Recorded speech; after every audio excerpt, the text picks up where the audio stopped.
Halo, ketemu lagi dengan gua Eman Vigano. Kali ini gua mau cerita ke kalian semua sebuah misteri ketika gue pulang kerja naik Vespa. Gua minum dulu ya, ini bakalan lama.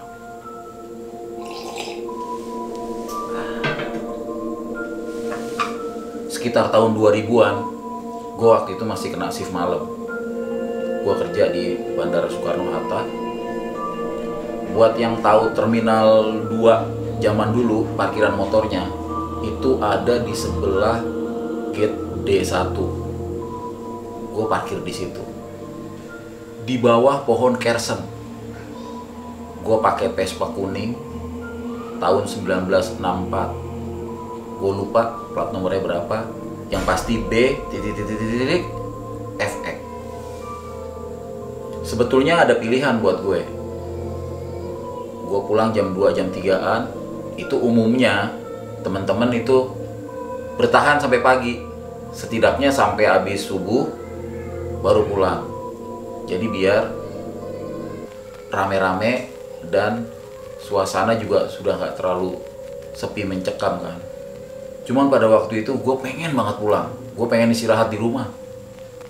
Udah, gue pacu tuh Vespa gue. Plat jalur M1 belakang. Terus waktu itu jalan Surya Dharma belum ada tuh. Masih ada jalan kecil. Kalau mobil elf tuh papasan, itu udah ngeri banget. Ngeri kecebur karena sebelah pinggirnya itu kali. Gua naik Vespa tuh, di sepinya jalan, ya kan. Udah, gua terus aja gua nikmatin tuh malam itu dengan hawa dinginnya. Di sepinya malam, ya kan. Udah dingin, ya kan. Gelap. Gua pacu tuh motor gua. Sampai gue di Simpang 7. Ini kalau lurus itu gua ke Tangerang. Kalau kanan sedikit ke Rawakucing, nah gua ambil yang tengah tuh. Itu gua mesti ngelewatin jembatan pintu air 10. Itu tuh bendungan zaman dulu kala itu. Itu ada 10, makanya disebutnya pintu air 10. Itu dari Kali Cisadane itu, airnya di situ, ngumpul di situ. Konon kata cerita-cerita penduduk setempat, di situ tuh ada siluman buaya putih. Gue juga suka dapat cerita tuh dari penjaga eretan. Eretan tuh yang itu apa namanya, ojek inian tuh pakai bambu buat nyebrang. Gue dapet cerita juga dari situ. Pokoknya banyak yang cerita bahwasanya daerah itu tuh serem banget. Gue lewatin tuh pintu air 10, belok kanan. Kalau sekarang udah nggak bisa belok kanan. Dulu itu harus belok kanan tuh. Belok kanan itu pas tikungan. Ada pohon gede banget. Itu kalau orang dewasa begini nih, orang dewasa merangkulan begini nih, gini, tangannya dibentangin, itu kemungkinan bisa 3 atau 4 orang. Baru ketemu diameternya tuh.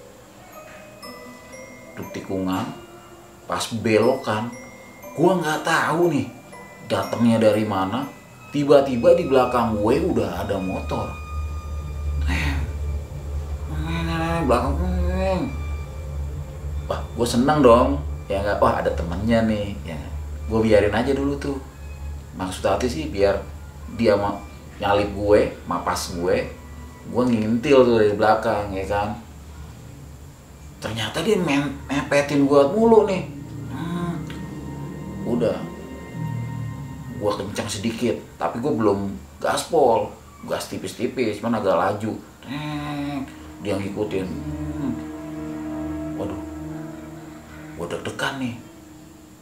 Tapi gua masih positive thinking dong. Gua geber aja, itu jalan Sanggego namanya. Gua geber tuh, gua polin gigi 4. Kenceng banget dah pokoknya. Walau Vespa gue tahun 64, itu mesinnya udah gue swap engine-nya, udah pakai mesin Excel, jadi udah agak kencang juga kan.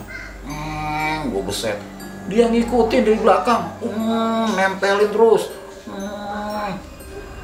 Udah pas tikungan lagi belok jembatan lagi, gue memang pelan. Gue kalau lewat jembatan tuh gue pelan, terus gue klakson.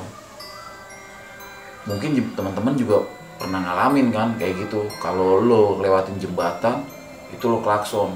Gue nggak lupa sama itu kan, tetap gue pelan, gue klakson. Daripada gue nggak klakson ntar ketemu yang enggak kan, takut 2 kali gue. Gue pelan, dia pelan. Waduh, gue deg-degan banget gue. Itu kalau lurus ke Galeong, gue masih ke kanan lagi tuh. Gue masih ke kanan lagi, masih jauh lagi dah. Nah itu udah masuk wilayah yang berdasarkan cerita-cerita juga agak-agak spooky gitu. Dan selain spooky, banyak begal. Waduh, gue udah ngeri banget. Soalnya temen gue belum lama tuh kena.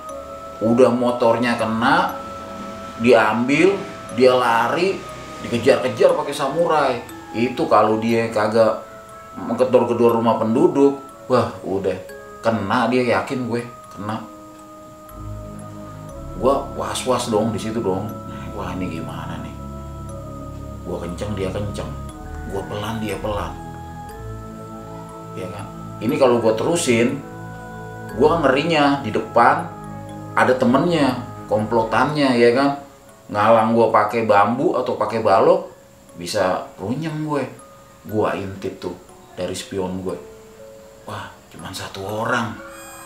Gue pikir, gue bisa lah. Nih lawan nih. Satu-satu deh, one by one, biarin aja.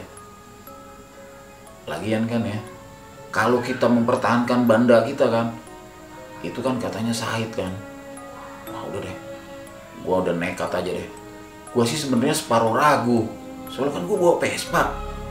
Masa iya sih, zaman dulu kan Vespa itu kan nggak begitu demen lah, orang kagak begitu kurang lah ya, nggak kayak sekarang mahal gini. Gue bilang kok ini kan Vespa, kok masih diikutin juga ya kan.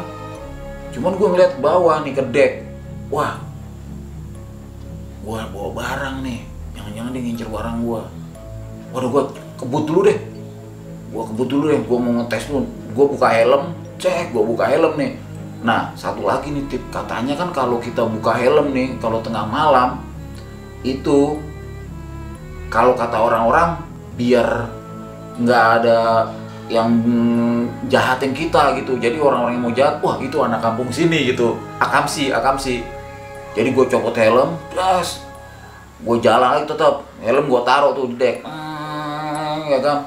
Gue copot helm, masih ngintilin juga. Waduh, gue mau udah, gue udah bamba deg-degan banget gue, udah jantung tuh udah deg.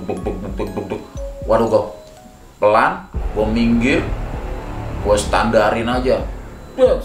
Nah, gue pakai helmnya tuh waktu itu helm cakil, ini kayak gini nih, kayak gini. Cuman ini kan cakil baru ya, gue pakai cakil yang lama. Helm gue kan helm cakil ya, gue pegang begini, gue jadiin senjata nih. Gue pikir nih kalau dia sampai berhenti deket, gue gibeng aja gini nih, ya enggak? Lumayan nih, kalau kena muka kan penyok, ya kan? Gue berhenti, ya kan? Gue buat senjata nih, ya kan? Gue udah bismillah aja deh, sambil dada gue udah berdegup-degup aja. Udah malam, jam 3, ya kan? Udah, dia ternyata berhenti juga. Waduh, makin deg-degan gue. Duk, dia berhenti juga. Gak jauh dari tempat gue berhenti. Wah, gue bilang, bismillah deh gue deh. Gue tunggu nih responnya dia. Dia matiin motor, cek. Dia matiin motor. Berarti dia memang tujuannya pengen buntutin gue nih. Gue udah makin siap-siap aja gue pasang kuda-kuda lah ibarat kata. Tiba-tiba tangan kanannya nih turun dari grip gasnya dia ke sini nih, ke arah pinggangnya nih, wah gue gue deg-degan banget.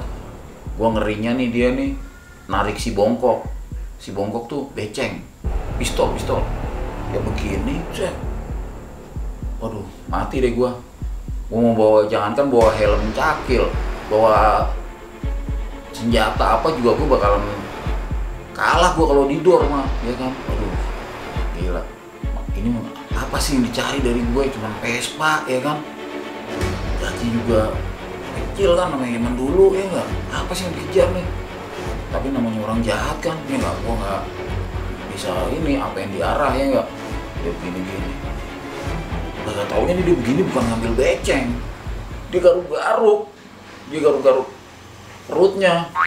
Gue bilang anjrit, gue mau ketawa di situ, gue udah takut, dia malah garuk-garuk perut. Udah, di antara ketakutan gue sama gue nahan geli gitu kan, ya kan, itu orang itu buka visor helm tuh, dia nggak ngomong, dia ngeliatin gue aja, gue juga nggak ngomong dong, ya kan, dia kagak ngomong, gue kagak ngomong, dilihat-lihatan aja. Wah menegangkan banget deh. Dia tiba-tiba buka helmnya, buka helm, gue masih mantau aja tuh, dia buka helm, gue masih belum tahu nih dia siapa dan pengen apa nih, wajahnya kayak gimana. Gue sih dari sering film nonton bioskop, dari film gue sih nih ya, dari yang sering gue tonton film-film detektif gitu, itu kan wajah tuh yang gue apalin pertama plat nomor, langsung gue inget tuh plat nomornya sama wajahnya, gue inget wajahnya. Cuman ini siapa nih, karena masih pakai ketutupan tuh, dulu belum ada buff, dulu masih kain yang diikat tuh. Udah, dia buka tuh kainnya, dia bilang gini, "Man, kok lo berhenti?" Anjrit, suwe. Begitu dia buka maskernya tuh, kainnya, terus dia bilang, "Man, kok lo berhenti?" Sial, itu ternyata teman gue. Suwe. Gue udah deg-degan aja, aduh gue lemes aja. Dia dengan enak ya dia bilang, "Man, kok lo berhenti? Gue kan pengen ngikutin lo, gue juga takut pulang sendirian." Suwe, bilang kek, ya kan. Mestinya kan kalau dia emang pengen, temen gue pengen ngintilin kan tinggal imbangin gitu ya. Imbangin terus bilang, "Man, bareng," kan selesai. Aduh gue gede banget, gue bilang, ini senior gue lagi kan, gue bilang, "Mas, kok lo nggak bilang kalau mau bareng? Abis gue pelan lo kenceng, gue nggak bisa lah iniin lah." Gue pikir motor gue kan Vespa ya, tinggal diimbangin aja. Lagian pas gue pelan kenapa dia nggak kenceng, kenapa ikut pelan? Aduh, gue udah deg-degan aja. Gue mah bener kalau yang serem-serem sih gue bener deh, gue bukannya gue berani ya. Kalau yang serem-serem paling gue takut sebentar, gitu, terus kabur, paling deg-degan doang, jantung mau copot. Lah ini, lo begal gimana? Ya kan? Aduh, itu tuh pengalaman gue tuh naik Vespa pulang malam diintilin. Alhamdulillah sih sekarang gue nggak pulang malam lagi ya. Tapi konon di daerah situ, walau pohon itu udah nggak ada ya, walau pohon itu sudah ditebang, sekarang suasananya sudah berganti, tapi daerah-daerah Wingit itu masih merupakan jalan-jalan yang menyeramkan kalau jam-jam tengah malam gitu. Kalau untuk begal sih kemungkinan daerah situ sudah berkurang karena udah sering banyak razia polisi patroli di situ. Dari gua itu aja cerita misteri kali ini. Gua Eman Vigano. Jangan lupa tutup jendela, pintu kunci rumah kalian. Sampai ketemu dengan cerita misteri pervespaan dan cerita horor pervespaan.